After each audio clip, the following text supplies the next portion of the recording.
السلام علیکم، سیریہ 10 میں خوش آمدید. میں ہوں فاطمہ ناصر اور اس خوبصورت صبح کا آغاز ایک ساتھ کرتی ہوں. امید کرتی ہوں کہ آپ لوگ سب خیریت سے ہیں. اپنا خیال رکھیں، کوشش کریں کہ اپنی سوسائٹی میں، اپنی کمیونٹی میں، اپنے ارد گرد کے لوگوں میں، اپنی انٹریکشنز میں جو بھی آپ کا کنٹریبیوشن ہے وہ ہمیشہ ہمیشہ پازیٹیو رہے. یاد رکھیں کہ ہم لوگ دوسروں کو تو کنٹرول نہیں کر سکتے، لیکن اپنے آپ کو، اپنے بیہیویئر کو، اپنی انٹریکشنز میں ہم کس طرح سے پیش آتے ہیں وہ ہمارے اوپر ہے. دنیا تبدیل کرنا چاہتے ہیں تو سب سے پہلے اپنے آپ سے شروعات کریں. اپنے آپ کو اینالائز کریں اور دیکھیں کہ کیا چیزیں ہیں جو کہ آپ امپروو کر سکتے ہیں، کیا چیزیں ہیں جو کہ آپ بہتر کر سکتے ہیں. اور یہ مت سوچیں کہ دوسرے کیسے بہیو کرتے ہیں اور کیسے بہیو نہیں کرتے. اگر ہم سب صرف اور صرف اپنی ہی رسپانسبلٹی لے لیں کہ ہم کس طرح پیش آ رہے ہیں، ہم لوگوں کے ساتھ اچھا پیش آئیں گے، کائنڈنس کے ساتھ پیش آئیں گے، تو خود سوچیں. اور ہر شخص اگر یہ ذمہ داری لے لے تو ہماری سوسائٹی، ہماری کمیونٹیز میں کتنے سارے ڈفرینٹ ایشوز جو کہ آج موجود ہیں وہ ختم ہو جائیں گے. پروگرام کا آغاز ہمیشہ ایک اچھے خیال، ایک اچھے سوچ کے ساتھ ہم کرتے ہیں. ایک دن ایک نیکی میں مفتی احمد علی ہمارے ساتھ موجود ہیں، چلتے ہیں ان کی طرف. احمدہ ونصلی علی رسولہ الکریم.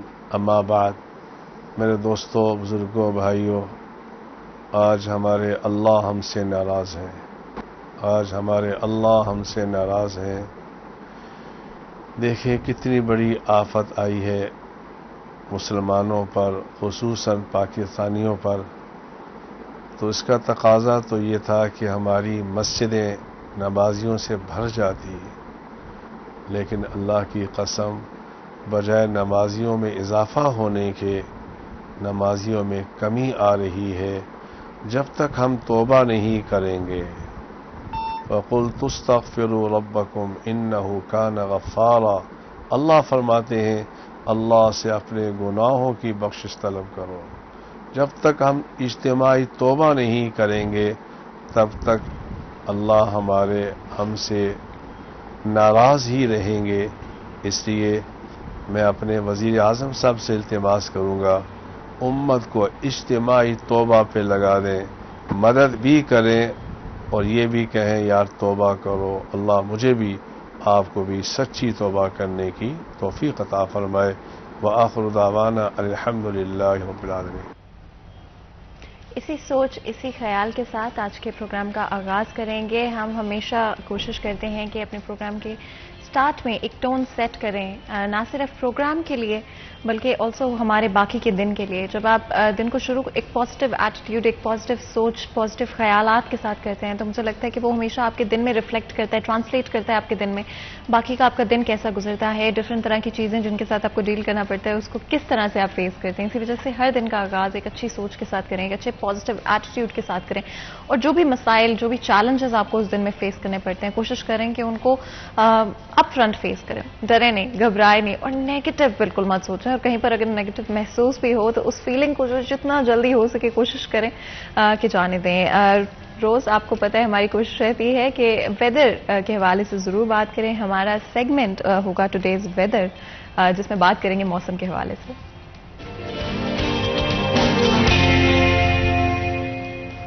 تو جی اس سیگمنٹ میں ہمارے ساتھ ہماری رپورٹر مریم موجود ہوں گی. چلتے ہیں مریم کی طرف. بالکل، مہینے تو ہیں جو وہ بدلتے جا رہے ہیں لیکن جو نہیں بدل رہا وہ ہے موسم. اور فیصل آباد میں اسی طرح سے جو ہے پچھلے کئی مہینوں سے جو ہے جہاں گرمی کی لہر جو تھی برقرار تھی، تو وہیں فیصل آباد میں اب ستمبر کا جو آدھا مہینہ وہ بھی گزر چکا ہے، لیکن نظر یہ آ رہا ہے کہ گرمی کی لہر جو ہے وہ مسلسل برقرار ہے. اس کے ساتھ ساتھ اگر بات کی جائے تو محکمہ موسمیات کے مطابق اس وقت درجہ حرارت جو ہے وہ 31 ڈگری سینٹی گریڈ ریکارڈ کیا گیا ہے، جبکہ دوپہر کے وقت میں زیادہ سے زیادہ جو ہے وہ 36 ڈگری رہنے کا امکان ہے. اس کے ساتھ اگر بات کی جائے تو ہوا میں نمی کا تناسب جو ہے وہ 68% ہے، جبکہ ہوائیں جو ہیں وہ بھی 12 کلومیٹر فی گھنٹہ کی رفتار سے جو ہے وہ چل رہی ہیں. یہی ٹھنڈی ہوائیں جو ہیں چلنے کی وجہ سے فیصل آباد میں کسی حد تک گرمی کی شدت جو ہے اس میں کمی محسوس کی جاتی ہے. لیکن اگر بات کی جائے حفزدہ ماحول کی تو وہ بھی برقرار رہتا ہے اور گرمی کی شدت جو ہے حفزدہ ماحول کی وجہ سے جو ہے وہ اس میں اضافہ ہوتا ہوا نظر آتا ہے. اس کے ساتھ اگر بات کی جائے تو محکمہ موسمیات کی جانب سے جو ہے شہر فیصل آباد کو اس بات کی ابھی تک جو ہے کوئی بھی خوشخبری نہیں سنائی گئی کہ شہر فیصل آباد میں بارش برسے گی. ابر رحمت جو ہے فیصل آباد کا دوبارہ سے اب تک رخ کرے گی، لیکن سورج جو ہے دن کے وقت میں اپنی آب و تاب کے ساتھ چمکتا ہے تو وہیں شام ڈھلنے کے بعد جو ہے ہلکی ہوائیں چلتی ہیں اور گرمی کی جو شدت ہوتی ہے اس میں بھی کمی جو ہے وہ واقع ہوتی ہے. جی تو جی آپ نے سنا آج کے موسم کا صورتحال اور کس طرح سے آج کے دن میں ویدر بدلتا ہوا نظر آئے گا. آپ کو پتہ ہے کہ ویسے ہی موسم تبدیل ہو رہا ہے اور ایون تو آج کل موسم کافی آپ کو ہیومڈ محسوس ہو رہا ہوگا اور گرمی کی شدت تھوڑی زیادہ آپ کو محسوس ہو رہی ہوگی. But I do feel like کہ موسم کیونکہ بس اب اس ایج پر ہیں ہم کہ کسی بھی وقت کسی بھی ہفتے کسی بھی دن آپ کو سردی محسوس ہونا شروع ہو جائے گی. فوری طور پہ بہت سردی تو نہیں ہوتی آپ کو پتہ ہے, ویسے بھی اس سال یا پچھلے سال جو ہم نے ایکسپیرینس کیا ہے کہ بہت زیادہ سردی آپ کو نہیں ملتی, زیادہ وقت کے لیے سردیاں نہیں آتی. لیکن ڈیفینیٹلی یہ جو ویدر چینج ہوگا اس کا ہم انتظار کر رہے ہیں, ویٹ کر رہے ہیں بڑی بے صبری کے ساتھ. یہ جو ہمارے 5-6 مہینے اسپیشلی پنجاب کے اندر بہت ہی گرم گزرتے ہیں, اس کے بعد جب سردیاں ہمارا رخ کرتی ہے تو بہت ہی اچھا محسوس ہوتا ہے. ہمارا اگلا سیگمنٹ ہوگا آج کے بھاؤ, جہاں پر ہم جانیں گے سبزیوں کے حوالے سے, چکن کے حوالے سے. ہر گھر میں گروسری شاپنگ آئی تھنک ایک بہت بڑا کام بن چکا ہے اور ہر کوئی پریشان ہوتا ہے کہ پتہ نہیں آج ہمیں کیا ریٹس ملیں گے. تو ہم نے سوچا آپ کا کام آسان کر دیں. بلال ہمارے ساتھ ہوں گے, چلتے اپنے سیگمنٹ کی طرف. بلال ہمارے ساتھ موجود ہیں. بلال بتائیے گا آج کے بھاؤ. مارکیٹ کمیٹی فیصل آباد کی جانب سے آج بروز جمعرات کی ریلیز جو ہے وہ جاری کر دی گئی ہے. برائل مرغی کا گوشت 500 روپے فی کلو مہنگا ہوتے ہوئے 361 سے 366 روپے فی کلو پہ پہنچ گیا ہے. انڈے ملکی تاریخ کی بلند ترین سطح 237 روپے درجن کے اوپر قائم ہے. سبزیوں میں کچھ اتار ہے کچھ چڑھاؤ ہے, جبکہ پھل معمولی سے فرق کے ساتھ آج ریکارڈ کیے گئے ہیں. آلو کا چھلکا 2 روپے کلو مہنگا ہوا ہے, 88 سے 90 پہ گیا ہے. پیاز 3 روپے مہنگا ہوا, 75 سے 78 روپے کلو. ٹماٹر 5 روپے سستا ہوا ہے, 140 سے 135. ادرک چائنا 5 روپے سستا ہوا ہے, 350 سے 345 ہوا ہے. ادرک تھائی لینڈ 5 روپے سستا ہوا ہے, 360 سے 355 کا ہوا ہے. سبز مرچ 20 روپے سستی ہوئی ہے, 115 سے 100. سبز مرچ جو ہے 280 سے 260 پہ آ گئی ہے. پھول گوبھی 5 روپے مہنگی ہوئی ہے, 115 سے 120 کی. بند گوبھی 10 روپے کلو سستی ہوئی ہے, 85 سے 75 روپے کلو. بھنڈی توری 20 روپے مہنگی ہوئی ہے, 105 سے 125 روپے کلو پہ گئی ہے. بینگن 10 روپے مہنگے ہوئے, 55 سے 65 کے ہو گئے ہیں. پھلوں میں سیب کالا کلو 180 پہ ہے, سیب گاچا 175 پہ ہے, آڑو 160 پہ ہے. کیلا 6 روپے درجن مہنگا ہوا ہے, 90 سے 96 روپے درجن ہو گیا ہے. انگور گولا 185 پہ, انگور سندرخانی 300 پہ ہے, انار دیسی 230 روپے کلو ہے. گرما 5 روپے سستا ہوا ہے, 195 سے کم ہوتے ہوئے 100 سے کم ہوتے ہوئے 95 روپے پہ آ گیا. قیمتوں کا فلکچویشن ہے, لیکن انڈے گزشتہ 2 سے 3 روز میں آج برقرار دیکھے جا رہے ہیں. لیکن یہ ملکی تاریخ کی بلند ترین سطح پہ عام آدمی. تو جی بہت بہت شکریہ بلال, آپ نے آج ہمیں اپڈیٹ دی پرائسز کے حوالے سے. اگر آپ لوگ بھی گروسری شاپنگ کر رہے ہیں یا سوچ رہے ہیں کہ اس ہفتے کے اینڈ پہ, کیونکہ ویکلی کچھ گھروں میں ہوتا ہے, کچھ گھروں میں منتھلی گروسری شاپنگ کی جاتی ہے میجورٹی آف دا کیسز میں, تو پرائسز آج کل آپ کو فلکچویٹ کرتی ہوئی نظر آئیں گی. تو دیر از نو سیئنگ کہ اگلی دفعہ پرائسز کیا ہوں گی یا انفیکٹ کل آپ کو کیا پرائسز ملیں گی مارکیٹ کے اندر. ہم آپ کو اپڈیٹ کرتے رہیں گے جس طرح سے یہ پرائسز فلکچویٹ کر رہی ہیں, جو چینجز ہمیں نظر آ رہے ہیں. Definitely I do feel like کہ گورنمنٹ کی طرف سے تھوڑا سا کنٹرول اس وقت امپورٹنٹ ہے, تاکہ جو پرائسز آؤٹ آف ہینڈ ہوتی جا رہی ہیں, جو موسٹ لوگوں کے لیے افورڈ کرنا گروسری کو, عام چیزوں کو, روزمرہ کی اشیاء کو جو کہ بہت آسان ہوا کرتا تھا, آئی تھنک اس پہ ڈیفینیٹلی کام کرنے کی ضرورت ہے. اور عوام کی پہنچ میں دوبارہ سے جو روزمرہ کی اشیاء ہیں, جہاں پر چکن کی بات کرتے ہیں, میٹ آئٹمس کی بات کرتے ہیں ہم ڈفرینٹ, یا پھر ہم ڈفرینٹ ویجیٹیبلس کی, فروٹس کی بات کرتے ہیں, تو یہاں پر گورنمنٹ کا بہت امپورٹنٹ رول ہے. پرائس کنٹرول ہونا بہت بہت امپورٹنٹ ہے ان صورتحال میں, جہاں پر آلریڈی عوام بجلی کے بلز کے ساتھ یا ڈفرینٹ ادر چیزوں کے ساتھ ڈیل کرنے کی کوشش کر رہی ہے. اینی ہماری ہمیشہ کوشش رہی ہے کہ بات کریں فیصل آباد شہر کے ڈفرینٹ ایشوز کے حوالے سے. اس وقت پالیٹکس جو فیصل آباد شہر میں ہے, آئی تھنک ہمیں بہت, جس طرح سے ہماری نیشنل گورنمنٹ میں اسی طرح سے فیصل آباد شہر میں تبدیل ہوتی ہوئی نظر آتی ہیں چیزیں آن اے ڈیلی بیسز. لائلٹیز بدل رہی ہیں. انفیکٹ یہاں تک سننے میں آ رہا ہے کہ جو ہمیں لگ رہا تھا کہ پروبیبلی اگلے سال تک, ایٹ لیسٹ اگلے سال تک ہمیں ابھی یہی فیسز نظر آئیں گے گورنمنٹ کے اندر, پنجاب گورنمنٹ کے اندر یا نیشنل گورنمنٹ کے اندر, یہاں تک کہا جا رہا ہے کہ شاید یہ چینج ہوتے ہوئے دکھائی دیں گے. اس کے پیچھے کیا ریزنز ہیں اوور آل فیصل آباد شہر کی اگر ہم بات کرتے ہیں, یہاں پر کس طرح سے چیزیں ہو رہی ہیں, اور جہاں پر نیشنل گورنمنٹ میں اتنی کیئرس مچ چکی ہے, اس کا اثر آف کورس فیصل آباد شہر پر بھی نظر آ رہا ہے, جہاں پر ہمارے کوئی بھی مسائل اس وقت ہائی لائٹ نہیں کیے جا رہے. کوئی بھی پرابلمس جو کہ فیصل آباد کے شہریوں کو فیس کرنی پڑی ان کو سالو کرنے کی کوشش نہیں کی جا رہی. یہاں پر انڈسٹری کے حوالے سے میں صرف اتنا مینشن کروں گی, فوکس ہمارے پالیٹکس کے اوپر ہی ہوگا, بٹ فیصل آباد شہر کیونکہ ایک انڈسٹریل سٹی ہے, میجورٹی لوگ